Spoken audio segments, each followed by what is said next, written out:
राजस्थान पहला प्रदेश है जहां गो मंत्रालय है।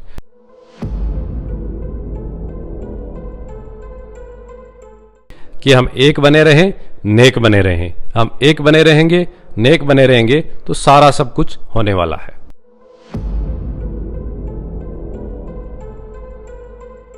हम सोच सकते हैं कि कितना मुश्किल मुद्दा था राम मंदिर 370 का, लेकिन वो हुआ।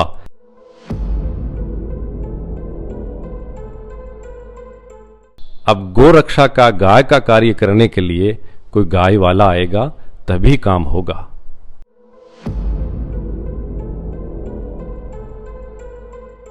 नमस्कार, मैं हूं Manita Upadhyay. P news pure opinion के विशेष प्रोग्राम खास मुलाकात में आप सभी दर्शकों का स्वागत है। बिना किसी संदेह के आज पूरे भारत में एक ही फिल्म चर्चा का विषय बनी हुई है, द कश्मीर फाइल्स। कुछ लोग इसकी आलोचना भी कर रहे हैं, कुछ लोग इसको पसंद भी कर रहे हैं, तो कुछ लोग सोशल मीडिया पर इसका खूब प्रचार प्रसार कर रहे हैं। सवाल उन लोगों से जो आलोचना कर रहे हैं, इस फिल्म से लोगों को इतनी तकलीफ क्यों हो रही है, जबकि द कश्मीर फाइल्स एक डॉक्यूमेंट्री सच है। कश्मीर का वह सच जो पिछले 30 सालों से किन्हीं फाइलों में दफन था। जब आज बॉलीवुड के एकमात्र निर्माता विवेक अग्निहोत्री ने अपना साहस दिखाया इस फिल्म को रिलीज करने का, दर्शकों तक पहुंचाने का, तो क्यों इतनी आफत आ गई? जरा सोचिए, पहले भी ऐसी कई फिल्में जो कि किसी भी सच पर आधारित नहीं थी, हिंदू धार्मिक भावनाओं को ठेस पहुंचाने वाली थी, वहां पर किसी प्रकार का कोई प्रश्न क्यों नहीं किया गया? पी न्यूज प्योर ओपिनियन आगे भी ऐसी उम्मीद करता है कि द कश्मीर फाइल जैसी फिल्में बनती रहेगी। विवेक अग्निहोत्री जैसे निर्माता ऐसे कई मुद्दे जो कि फाइलों में दफन है, उन्हें दर्शकों के सामने बखूबी अपनी फिल्मों के माध्यम से लगातार लाते रहेंगे।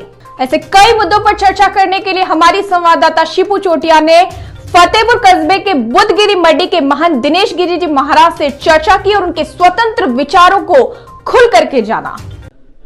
नमस्कार दोस्तों, मैं शिपू चोटिया आज फतेहपुर के जाने माने जो काफ़ी बरसों से चले आ रहे बुद्धगिरी महाराज जी के मठ के जो महंत हैं दिनेश गिरी जी, इनके साथ हूँ।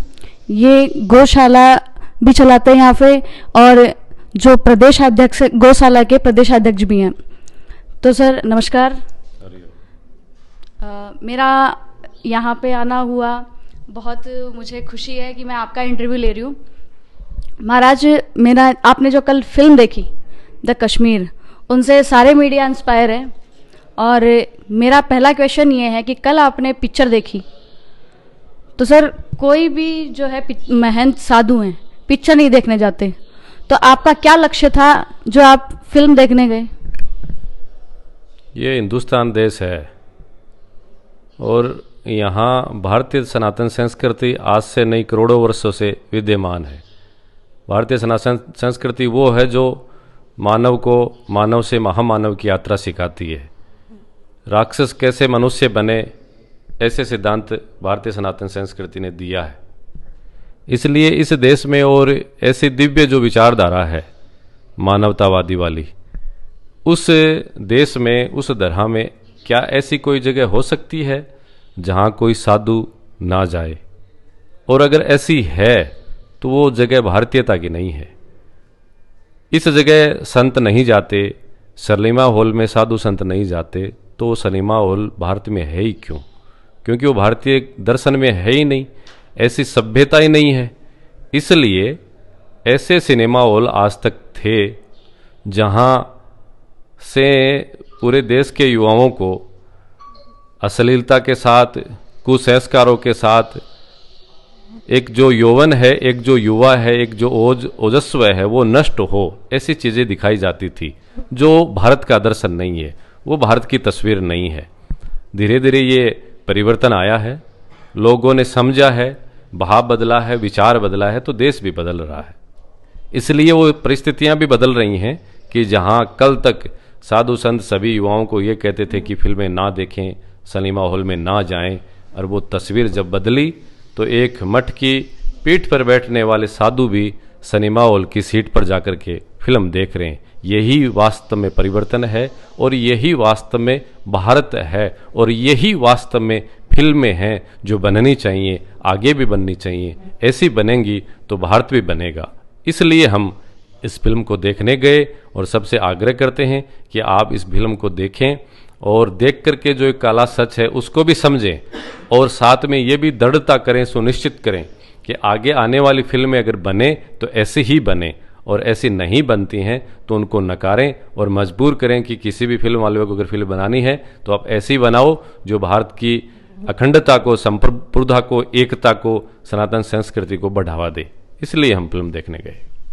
जी महाराज, बहुत अच्छे हैं कि जब बहुत बातें बनाई गई कि साधु कब से सिनेमाघरों में जाने लगे, बहुत सी बातें सामने आ रही है। जब कल आपने पिक्चर देखी, कुछ लोगों ने तो ये भी बना लिया है कि महाराज जी शायद अब पॉलिटिक्स में, राजनीति में आने वाले हैं।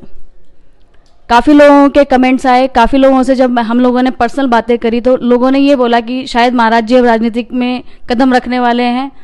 और जब आपने जब कल एक बात बोली कि जब चाय वाला देश की इस स्थिति को बदल सकता है, तो जब एक गोरक्षक आ जाएगा तब स्थिति का आपको पता है क्या है। जब आपने कल ये बात बोली तो काफ़ी लोगों ने ये बात कही कि आप राजनीतिक में आने वाले हैं, तो आपका क्या इरादा है? क्या ये सत्य है या फिर लोगों की धारणा है, या आप इसको क्या बोलेंगे? हो सकता है बहुत से लोगों ने ये विचार मन में आया होगा कि साधु संत फिल्म देखने क्यों गए। हालांकि मुझे नहीं लगता कि ऐसे कोई मेरे सामने कोई आया। हाँ, ये जरूर है जो हमेशा से इस भगवान को नफरत की दृष्टि से देख रहे हैं, हृदय में एक भगवान देख करके जैसे आग जलती है वैसी जलन सी महसूस होती है, ऐसे जो लोग हैं उनको तो देखो, मैं गंगा स्नान करने जाऊंगा तो भी तकलीफ होगी, तो उनके लिए तो मेरे पास कोई इलाज नहीं है। बस करुणा प्रेम ही है कि आप भी अगर हृदय में करुणा रखेंगे तो आपको जलन नहीं होगी।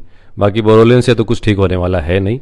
आप अपने हृदय में करुणा व्याप्त करो, प्रेम व्याप्त करो और भारतीयता के प्रति, सनातन के प्रति, सनातन संस्कृति भगवान के प्रति आप जब प्रेम पैदा करोगे ना तो बड़ा अच्छा लगेगा। और मैं तो आपको पूछता हूं, क्या भारत में ऐसी जगह होनी चाहिए जहां साधु संत ना जा सकें? होने चाहिए? नहीं होनी चाहिए। कोई बात इसको नहीं बोली ऐसी जगह क्यों हो भारत में जहां साधु संत ना जा सकें? नहीं, भारत में ऐसी कोई भी जगह नहीं होनी चाहिए जहां साधु संत ना जा सके। सारी जगह ऐसी हो जहां साधु संत जा सके। इसलिए जो लोग ये सोचते हैं कि ये साधु संत अथवा ये फिल्म नफरत फैला रही है, उनके मन में ऐसा विचार है, उनको मैं यही कहना चाहूंगा कि जब कश्मीर में यह घटना घटी थी, सत्य, और बहुत बहुत समय पहले नहीं, मात्र 30 वर्ष 32 वर्ष पहले जब यह घटना घटी थी, ऐसे राक्षसी नर पिशाच लोगों ने बहनों के साथ, पत्नियों के साथ, मैं किसी शब्दों में बता नहीं सकता, ऐसी वहां स्थिति जब की तो क्या वो नफरत नहीं थी? कश्मीर में जानवर सुरक्षित थे लेकिन नारी सुरक्षित नहीं थी। ऐसी स्थितियां वहां प्रत्यक्ष प्रदर्शित की गई तो क्या वो नफरत नहीं थी? और आज उस नफरत को एक फिल्म के माध्यम से दिखाया जा रहा है तो आप ये कह रहे हो कि नफरत फैला रहे हो। अरे नफरत तो वो थी।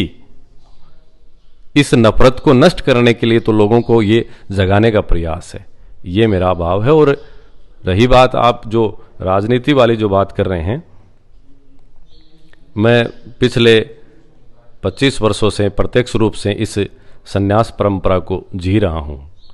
धर्म रक्षा की, मानव रक्षा की, गो रक्षा की, राष्ट्र रक्षा की जो एक धारा है, उस धारा को जीने का प्रयास कर रहा हूं और कोशिश करता हूं कि मेरे आसपास में जो आए वो भी इसमें रम जाएं। इसलिए जब जब और जिस जिस समय और जिस जिस परिस्थिति में ये सब मैं कार्य करता हूं तो लोगों की एक मानसिकता बनती है कि हो सकता है कि महाराज राजनीति में आए। इसलिए मैंने एक बार नहीं, बहुत बार बोला है, काफ़ी बार बोला है। लेकिन अब नई नई जब ये बातें आती हैं तो बार बार उसका स्पष्टीकरण भी देना पड़ता है। और मेरा सिद्धांत है, जब तक मैं इस जीवन में हूँ इस जीवन में मुझे राजनीति नहीं करनी है। मैं बहुत बार बोलता हूँ कि ऐसा व्यक्ति कोई महामूर्ख ही होगा जो ऊपर से नीचे आने की सोचेगा। मैं ऐसी गद्दी पे बैठा हूँ, मैं ऐसी पीठ पे बैठा हूँ, मैं ऐसी कुर्सी पे बैठा हूँ जो अटल है, शाश्वत है, अजर अमर है। उसको छोड़ करके मेरी सोच समझ इतनी घटिया नहीं है कि मैं मात्र 5 साल वाली सीट पे बैठने का मैं प्रयास करूंगा, कुचेष्टा करूंगा। इसलिए न मेरे सदगुरु भगवान ने न मेरी अंतरात्मा ने कभी बोला कि आप राजनीति में आइए। मैं कभी भी राजनीति में नहीं आऊंगा। लोगों को इसलिए लगता है कि मैं राजनीति में आऊंगा क्योंकि मैं धर्म की रक्षा के लिए लड़ता हूं, धर्म की रक्षा के लिए युवाओं को जगाता हूं, और उसके लिए मुझे फिल्म देखने से लेकर के, सड़क पे आंदोलन से करने से लेकर के, विधानसभा से लेकर के, लोकसभा से लेकर के, नेताओं के पास जाने से लेकर के, कुछ भी करना पड़े मैं करता हूं।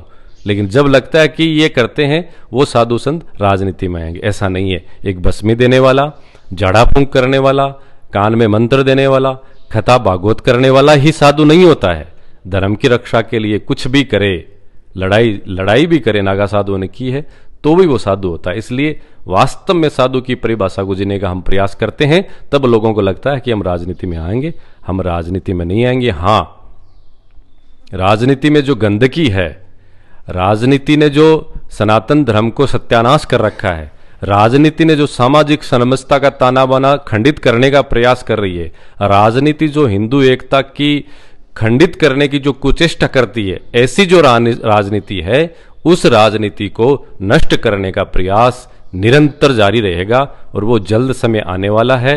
पूरे राजस्थान की, भारत की तो नहीं कहता, लेकिन शेखावाटी की मैं पूर्ण दृढ़ संकल्प के साथ और मेरी जो क्षमता है उस पर पूर्ण विश्वास रखते हुए, और जो मेरे इष्ट मित्र हैं, मेरे दोस्त हैं, मेरे जो युवा भाई साथी हैं, उनकी जो एक लक्ष्य है, उनका जो संकल्प शक्ति है, उसके आधार पर मैं ये कह सकता हूं कि ये तुष्टिकरण वाली और हिंदुत्व को नष्ट करने वाली साजिश वाली जो राजनीति है, उसका अंत हम जरूर करेंगे। और सूर्य उदय भगवान का निश्चित हो गया है और जल्द ही इस शेखावाटी की दरहा में और फतेहपुर में भी होने वाला है, वो हम अवश्य करेंगे। और वो इसलिए कर रहे हैं क्योंकि देखो, मैं पूछना भी चाहता हूं, हो सकता है मेरी बात लंबी हो, लेकिन कोई हिंदुओं की एकता को खंडित करने का प्रयास करे, हिंदुओं को जातियों में बांटने का प्रयास करे, हिंदुओं को छुआछूत के नाम से बदनाम करने का प्रयास करे, ऐसा कोई भी व्यक्ति होगा, चाहे वो राजनेता हो, चाहे कोई साधु संत हो, उसको स्वीकार करना चाहिए, नहीं करना चाहिए, उसको जवाब देना चाहिए कि नहीं देना चाहिए?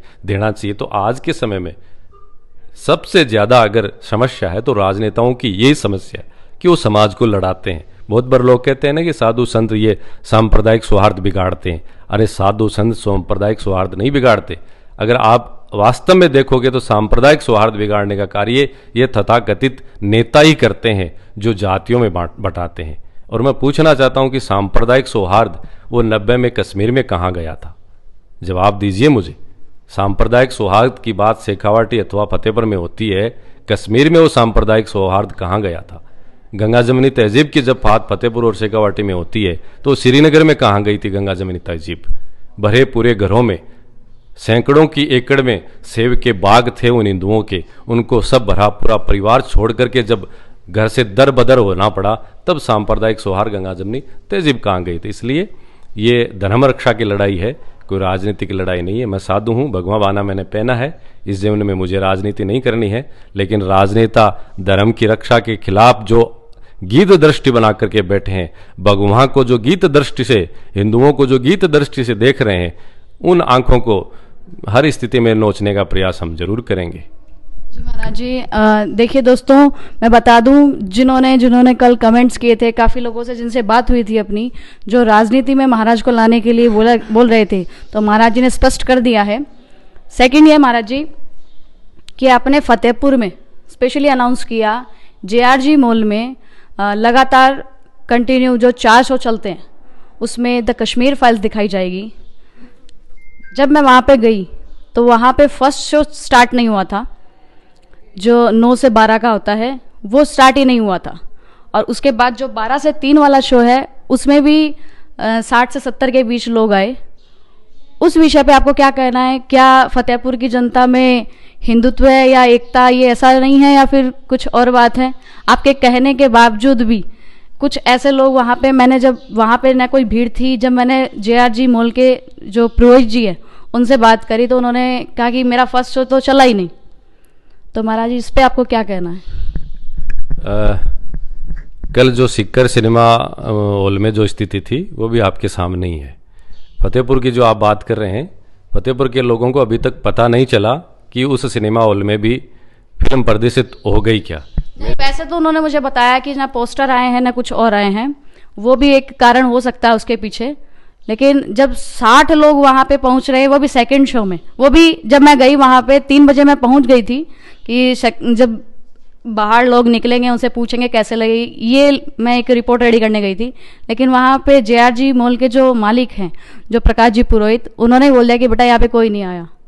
तो महाराज या तो फतेहपुर की एकता में दम नहीं है, या हिंदुत्व में कोई फर्क है, या फिर फिल्म में कोई फर्क है। तो उस पर आप क्या कहना चाहेंगे? कह रहा हूँ ना, सुनो तो सही, पत्रकारिता वाली बात मत करो। एक फतेहपुर की जो स्थिति, जो जैसे पत्रकारों की नज़र होती है वो देख गई, बाकी हिंदुस्तान की स्थिति भी देख लो। और फतेहपुर का जो कारण है वो भी बता रहे हैं। फतेहपुर की ही आवाज़ पूरी शेखावाटी में बुलंद हो रही है, और फतेहपुर की आवाज़ के कारण ही वहाँ सिनेमा हॉल में फिल्म लगी है। आपने ये नहीं पूछा उन जो आप जिनकी सिनेमा हॉल की JRG मूवी के मालिक का नाम ले रहे हैं, उनसे ये नहीं पूछा कि आप फिल्म लेकर के कैसे आए हैं, किसके कहने से लेकर के आए हैं? नहीं, उन्होंने मुझे यही बताया कि हमने ये 10 दिन कंटिन्यू ये शो चलाने का हमको मिला है और हम दिखाएंगे। उन्होंने यही बताया हमें। उन्होंने वो कुछ ऐसा नहीं बोला कि, लेकिन जब वहाँ पे गए तो वहाँ पे सिर्फ कल आप सिक्का जब देखने गए तो बहुत से लोग थे वहाँ पे, बहुत भारी संख्या में भीड़ थी, काफ़ी लोग वहाँ पे पहुँचे थे।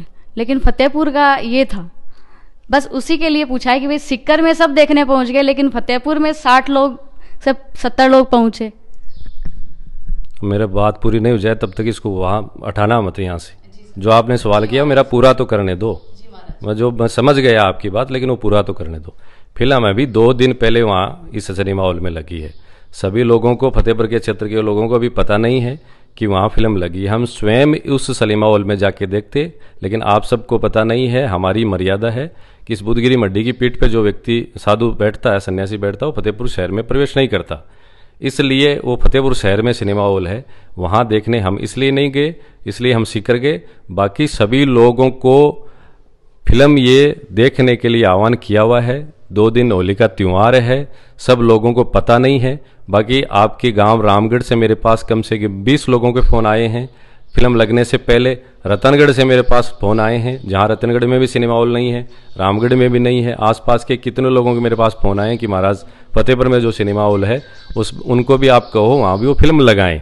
इसलिए लोगों का पूरे भारत में सभी सिनेमा हॉल में ऐसी स्थितियाँ बन रही हैं, तो फतेहपुर में क्यों नहीं बनेंगी? बिल्कुल बनेंगी। फतेहपुर की वजह से ही तो पूरा शेखावाटी उमड़ रहा है। लेकिन लोगों को जैसे जानकारी मिल रही है, होली का जैसे त्यौहार चला जाएगा, उसके बाद में फतेहपुर के सिनेमा हॉल की वो हालत होने वाली है जो वहाँ के मालिक ने कभी देखा नहीं था।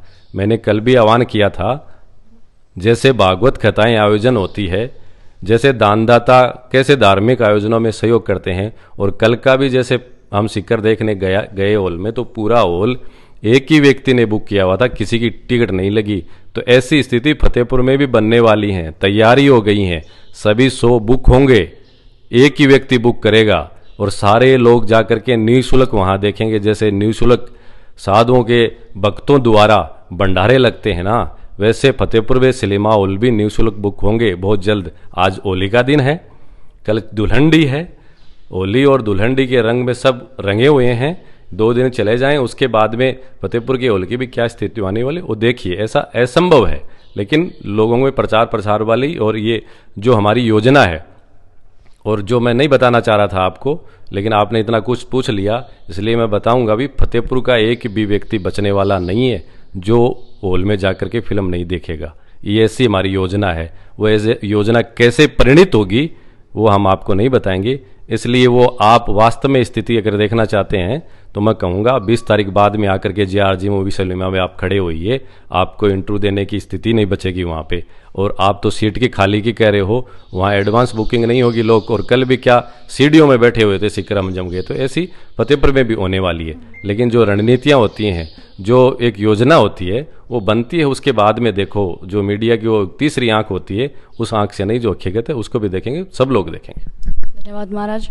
महाराज, मेरा ये क्वेश्चन है कि जब आपने कल कश्मीर फाइल्स देखी, उसमें बहुत ही जो पंडितों के साथ दर्दनाक जो हुआ, आपने पूरी फिल्म देखी है, उस विषय पे आज के जो युवा हैं, आज का जो हिंदू है, आज का जो भारत देश है, राजस्थान है, आप उनसे क्या कहना चाहेंगे? बहुत लंबा इतिहास है। कश्मीर पे जो फिल्म बनी है वो तो 0.1% भी मैं बताऊं तो कम है, जो एक भारतीय विचारधारा के खिलाफ आज़ादी के बाद से लेकर और आज़ादी के पूर्व जब उस काल में, जब मुगलों का काल था, उस काल में क्या क्या हुआ था, उस इतिहास को अगर बताया जाए तो शब्द कम पड़ते हैं, रूह कांपने लग जाती हैं। आप इतने से ही कल्पना करके समझ सकते हैं कि आज़ाद भारत में 30 वर्ष पहले भी ऐसे भारतीय विचारधारा के प्रति राक्षसी प्रवृत्ति के लोगों ने कुकृत्य किया, तो आप कल्पना करिए जब उनका राज था, उनकी गुलामी में भारत था, तब भारतीयता के साथ क्या हुआ था, उसकी तो कल्पना करके ही रोंगटे खड़े हो जाते हैं। आप बहुत छोटी बहन हो, मैं आपको एक सवाल छोड़ रहा हूँ और उसकी आप तहकीकात करना। आप मुझे पूछ रहे हो ना, मैं आपको पूछ रहा हूँ। अपने भारतीय सनातन संस्कृति में माताओं बहनों की घूंघट प्रथा कभी नहीं थी। वो घूंघट प्रथा कैसे बनी ये आपको मैं नहीं बताऊंगा बहन, आप पता करना अपने समाज में जाकर के, अपनी बहनों को, बड़ी माताओं बुजुर्गों को पूछना कि हमारे धर्म में तो न कभी सीता जी ने घूंघट निकाला, न कभी पार्वती जी ने घूंघट निकाला, न कभी लक्ष्मी जी ने घूंघट निकाला, और न कभी किसी भी भारतीय इतिहास में शास्त्रों में वर्णित है कि एक औरत को घूंघट निकालना चाहिए, कहीं नहीं है। लेकिन फिर भी हमारे समाज में महिलाओं के घूंघट प्रथा कहाँ से आई, ये आप वास्तव में जान जाओगे ना तो आपको पता चल जाएगा कि इस राक्षसी प्रवृत्ति ने भारतीयता को नष्ट करने के लिए क्या क्या नहीं किया, क्या क्या पराकाष्ठा, जोहर, पद्मावती का जोहर किया, आप देख लो ना। इसलिए मैं आपसे, आप पत्रकारिता के क्षेत्र में बहुत नए नए आए हो बहन, आप युवा हो, मैं आपको कहूँगा व्यक्तिगत तौर पे कि ऐसी स्थितियाँ क्यों बनी आप जाने। हो सकता है कि एक सार्वजनिक विषय बोलते समय बातों की, विषयों की, शब्दों की मर्यादा रखनी पड़ती है, लेकिन जो सच जानने के लिए हमें जो माध्यम होते हैं उन माध्यमों को भी अगर जानेंगे तो आपको पता चलेगा। इसलिए ये द कश्मीर फाइल्स है, ये तो 0.1% भी नहीं है। ऐसी ऐसी दुर्गतियां राक्षसी प्रवृत्ति के लोगों ने समय समय पर की है और अब भी हो रही है। इसलिए वो जो, जैसे मैं बोल रहा था कि सांप्रदायिक सौहार्द वाली गंगा जमनी तहजीब की विचारधारा को महत्व देने वाले जो लोग हैं ना, उनको ये समझना चाहिए कि 90 में 32 वर्ष पहले जो घटना कश्मीर में घटी थी भारत के एक अभिन्न हिस्से में, तो क्या वो शेखावाटी में नहीं घट सकती? क्या वो फतेहपुर में नहीं घट सकती? क्या वो मेरे घर के पड़ोस में नहीं घट सकती? वहां घट गई तो यहाँ क्यों नहीं घटेगी? वैसी परिस्थितियां अगर जहां भी बनेंगी वहीं वो स्थितियां घटेंगी। केरल में वो स्थितियां बन रही हैं, वहां भी घट रही है। बंगाल में ऐसी स्थितियां बन रही हैं, वहां जहां जहां वो स्थितियां बनेंगी वहां ऐसी घटनाएं घटेंगी। इसलिए आप अपनी आने वाली भविष्य की पीढ़ी को, बहनों को, माताओं को अगर सुरक्षा देखना चाहते हैं तो ऐसी स्थितियां, परिस्थितियां ना बने, इसका हम सबको ध्यान रखने की आवश्यकता है। महाराज जी, मेरा नेक्स्ट ये है कि जैसे मोदी जी ने राम मंदिर बनाया और 370 धारा हटाई, तो गौ हत्या के लिए अभी आप क्या कहना चाहेंगे या कुछ संदेश देना चाहेंगे, या उस पे आपका कुछ कहना है? कभी कल्पना नहीं कर सकते थे इस देश के लोग 500 वर्ष पुरानी जो एक गौरवमय परंपरा अयोध्या में राम मंदिर का जो विषय था, उसको इस तरीके से और बहुत ही शांत वातावरण में उसको निपटा दिया जाएगा, कभी कोई कल्पना भी नहीं कर सकते। आप अपन सोचते हैं 500 वर्ष में कितनी पीढ़ियां बीत गई, फिर भी ये काम नहीं हुआ। और कितने राम भक्तों की, राम सेवकों की इस आंदोलन में, राम मंदिर पुनः निर्माण हो इस बहाव में उनके प्राण गए हैं, लेकिन फिर भी काम नहीं हुआ। राम मंदिर हम बनते हुए देख रहे हैं। और 370 की भी बात करें तो एक बहुत आग जैसा जो ये मुद्दा था, बहुत से लोगों ने ये कहा था कि 370 धारा अगर हट जाएगी तो यहाँ कश्मीर में कोई तिरंगा उठाने वाला नहीं मिलेगा। आज उस लाल चौक में तिरंगा लहरा रहा है। ऐसी जो अकल्पनीय कार्य थे वो भी हुए हैं और अभी भी वास्तव में जो भारत की तस्वीर बननी है उसमें कुछ कार्य बाकी हैं, जिसमें सबसे महत्वपूर्ण जो आप बता रहे हैं, गो हत्या पे पूर्ण प्रतिबंध वाला विषय, सिविल कोड वाला विषय, जनसंख्या अनियंत्रित होती जा रही है उसको नियंत्रण करने वाला विषय, ये बहुत सारे विषय हैं। लेकिन ये विषय जब पूरे होंगे तब चाय वाले व्यक्ति को जो कार्य करने थे वो कर दिए, कर रहा है। अब गो रक्षा का, गाय का कार्य करने के लिए कोई गाय वाला आएगा तभी काम होगा। हम सोच सकते हैं कि कितना मुश्किल मुद्दा था राम मंदिर 370 का, लेकिन वो हुआ। लेकिन हमको यह भी सोचना पड़ेगा कि सिविल कोड, जनसंख्या नियंत्रण और गोरक्षा पे प्रतिबंध लगाना पूर्ण, ये इनसे भी खतरनाक मुद्दे हैं। और इनसे जो खतरनाक मुद्दे हैं उनको वही कार्य काम कर सकता है जो इनसे भी कोई खतरनाक व्यक्ति होगा। इसलिए राक्षसों को नष्ट करने के लिए सबका साथ, सबका विकास, सबका विश्वास छोड़कर मानव का साथ और दानव का नाश वाली विचारधारा का कोई व्यक्ति आएगा तब गोहत्या पर भी प्रतिबंध लगेगा, सिविल कोड भी होगा, जनसंख्या नियंत्रित भी होगी। इसलिए बहुत जल्द यह कार्य होने वाला है। जिस तरीके से एक मत होकर के, एकता दिखा करके पूरे भारतीय लोगों ने इस सत्ता को दिल्ली में बैठाया है, वो बहुत जल्द समय आने वाला है जब भगवान रूप से पूर्ण राज दिल्ली की गद्दी पे होगा। तब नंदी भगवान भी और गौ माता भी पूर्ण सुरक्षित होंगी। जैसे राजस्थान में, पूरे भारत में किसी प्रदेश में गौ मंत्रालय नहीं है, राजस्थान पहला प्रदेश है जहां गौ मंत्रालय है। पूरे भारत में किसी प्रदेश में गौशालाओं को स्थायी सहायता राशि की कोई व्यवस्था नहीं है, राजस्थान में ऐसी व्यवस्था है। सभी संतों ने राजस्थान गौसेवा समिति के माध्यम से पिछले 13 वर्षों में प्रयास किए तो ये स्थितियां बनी। इसलिए बहुत जल्द केंद्र में भी ऐसी स्थितियां बनने वाली हैं। यूपी से चल करके नंदी भगवान जब दिल्ली की गद्दी पे आएंगे तो गोमाता सुरक्षित होगी और पूरी भारतीय सनातन सुरक्षित होगी। हम सबको काम करना है तो सिर्फ एक ही करना है कि हम एक बने रहें, नेक बने रहें। हम एक बने रहेंगे, नेक बने रहेंगे तो सारा सब कुछ होने वाला है। जी महाराज जी, अब मेरा लास्ट और अंतिम क्वेश्चन, हम विदाई ले रहे हैं। खास मुलाकात जैसे आपने हमें समय दिया, उसमें पी न्यूज़ की तरफ से आप हमें जो हमारी दर्शक हैं उनको आप क्या संदेश देना चाहेंगे? पी न्यूज़ के सभी दर्शकों को हम प्रेम का ही संदेश देना चाहेंगे। आपकी पी न्यूज़ है और पी से प्रेम बनता है। प्रेम हृदय में बनाइए रखिए। प्रेम हृदय में बना के रखेंगे तो बहुत सी समस्याओं का समाधान हो जाएगा। बहुत सी समस्याओं का नहीं, सारी समस्याओं का समाधान हो जाएगा। समस्या वहीं है जहाँ नफरत पनपती है और समाधान वहीं है जहाँ प्रेम पनपता है।